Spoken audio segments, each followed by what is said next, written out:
రైతులందరికీ రుణమాఫీ చేయాలని కోరుతూ మహబూబాబాద్ జిల్లా కురివి మండలం కేంద్రంలో తట్టుపల్లి గ్రామానికి చెందిన రైతు సహదేవ్ రైతు కన్నీటి దీక్షకు మాజీ మంత్రి రెడ్యానాయక్ సంఘీభావం తెలిపారు. రైతు సహదేవ్కు మాజీ మంత్రి రెడ్యానాయక్ రైతుల దీక్షలో పాల్గొన్నారు.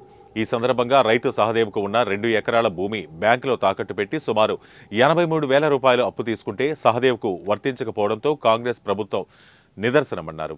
పేద దళిత గిరిజన రైతులకు రుణమాఫీ కాలేదని, కాంగ్రెస్ నాయకులకే రుణమాఫీ చేశారని ఎద్దేవా చేశారు.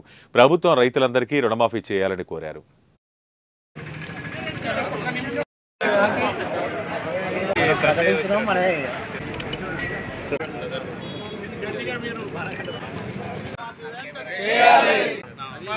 కురివి మండలం తట్టుపల్లి గ్రామానికి చెందిన పేద రైతు, దళిత రైతు, పేద రైతు.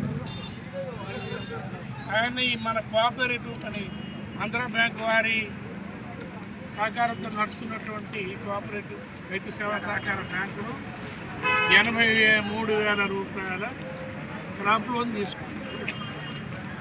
ఎన్నికల ముందు కాంగ్రెస్ పార్టీ ఇచ్చిన హామీ చూసి పాపం ఎంతో ధైర్యపడ్డాడనే నా 23,000 అప్పుంది బ్యాంకులో కాంగ్రెస్ పార్టీ వాగ్దానం చేస్తుంది, 2 లక్షల వరకు మాఫీ చేస్తామంటుంది.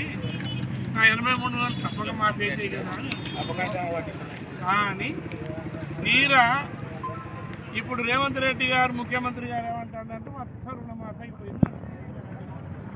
దళితుడు, పేద రైతు, ఆయన 83,000 మాత్రం మాఫీ కాలే. మరి ఆయన ఎవరికి మాఫీ చేసిండ్రు? 83,000కే కాలే, 2,000కి ఏమైంది? అంతా కల్లా ఒట్టి మాట మభ్యపెట్టడం రేవంత్ రెడ్డి గారు. గదని ఎక్కిన తర్వాత ఇప్పుడు ఆయన రైతులు గుర్తులేరు.